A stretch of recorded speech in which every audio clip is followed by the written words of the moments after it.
The studio lights of The Late Show with Stephen Colbert blazed down, casting sharp shadows as the audience erupted in applause. Excitement buzzed through the air, slipping through screens into the homes of millions watching live. Stephen Colbert sat in his host's chair, grinned wide and knowing. Across from him sat Caroline Leavitt, the youngest White House press secretary in history. Her posture was rigid, her eyes sharp with resolve. No one expected the night to unfold the way it did. Colbert, the king of late-night satire, had spent years perfecting the art of turning politics into punchlines.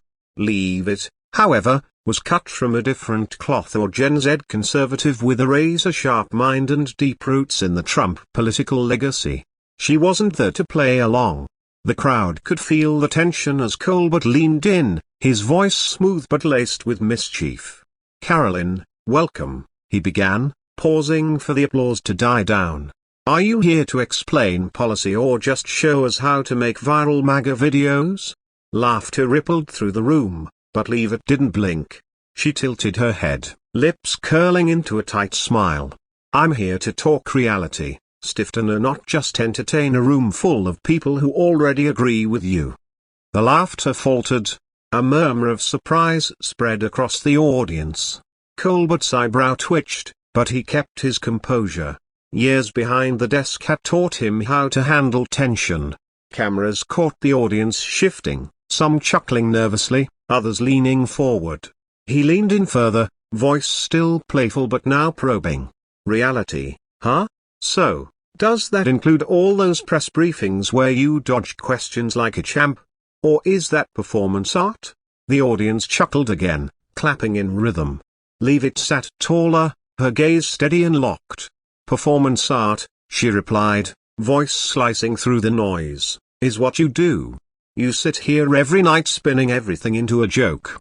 I deal with real questions, real stakes. You toss quips for claps." A few claps echoed from the back, but the room had gone still. Colbert's smile tightened.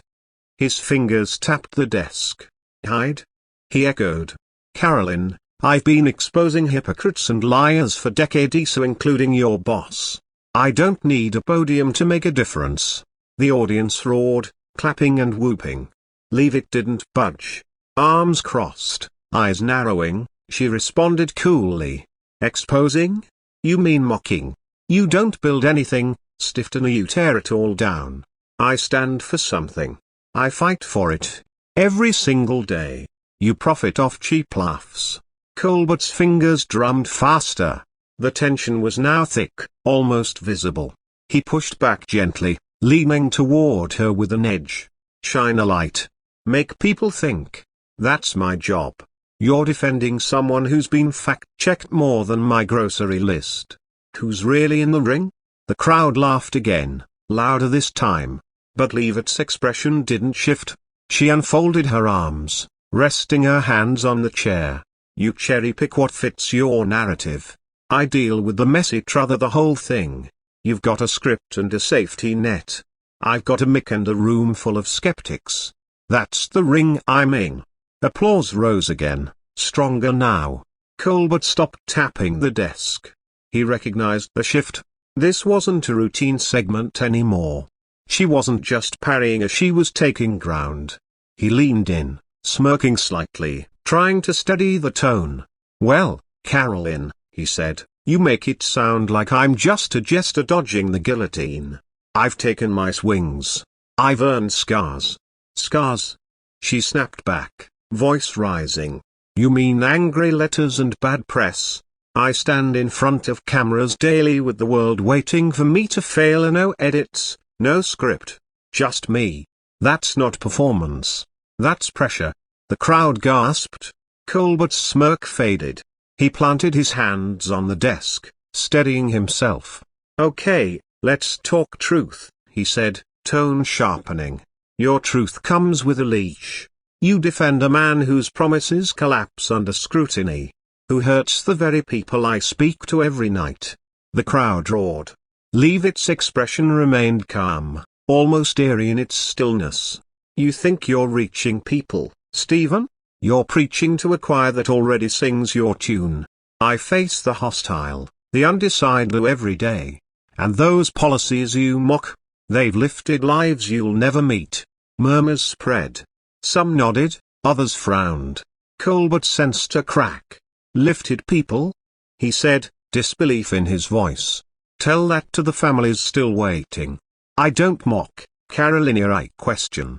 And I've got no leash. The applause rose again. Leavitt stayed firm. Question? She said, voice cutting through again. You don't question. You judge here from a cushy chair. I answer for every word. You've got no leash because you've got no stakes. You toss jabs, but you don't bleed.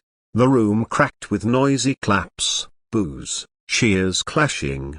Colbert's jaw tightened. He laughed, short and sharp. No stakes. He fired back. Millions watch me every night. I've been sued, threatened, hated. You think this is easy?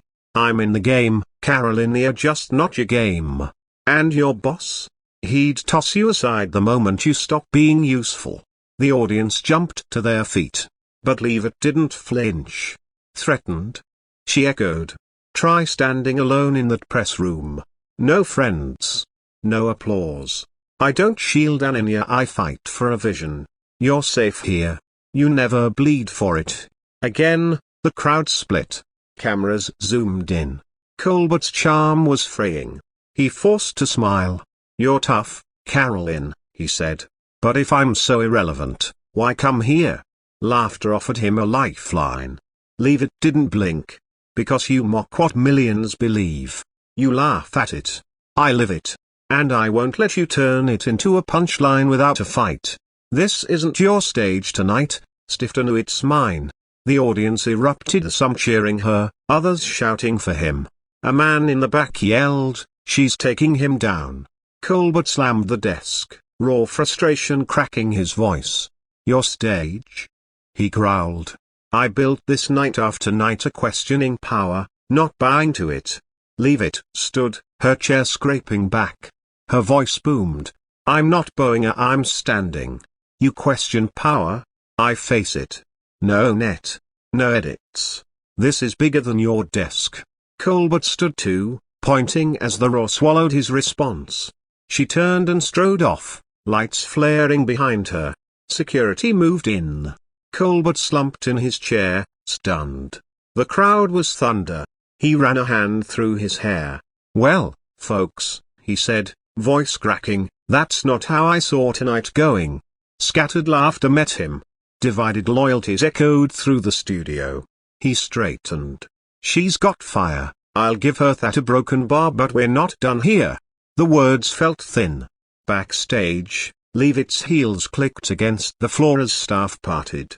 A producer rushed up. Carolyn, we're still live. She stopped, turned to him, cold and calm. I said what I came to say. He wanted a fighter, he got one. In the studio, Colbert leaned into the mic, voice rough. I've been doing this a long time. I laugh. I question. That's my job. But maybe a broken bar, maybe she's right. Maybe I don't always see the fallout. The room hushed. Some nodded. He looked down. Doesn't mean I'm wrong. But maybe I need to think harder. A few claps rose, tentative. Then more. The show cut to commercial. Online, clips spread like wildfire. X exploded. Posts hailed her as a fearless firebrand. Others called Colbert humbled, human.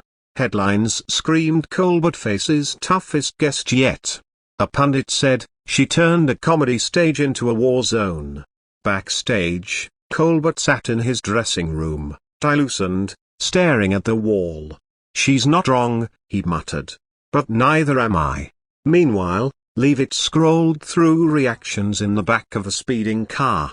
Her expression didn't break her, but the faintest smile touched her lips. The next day, the nation was still buzzing. One side hailed Hagrid. The other respected his reflection. No clear winner. Just scars. Just questions. And maybe, that was the point.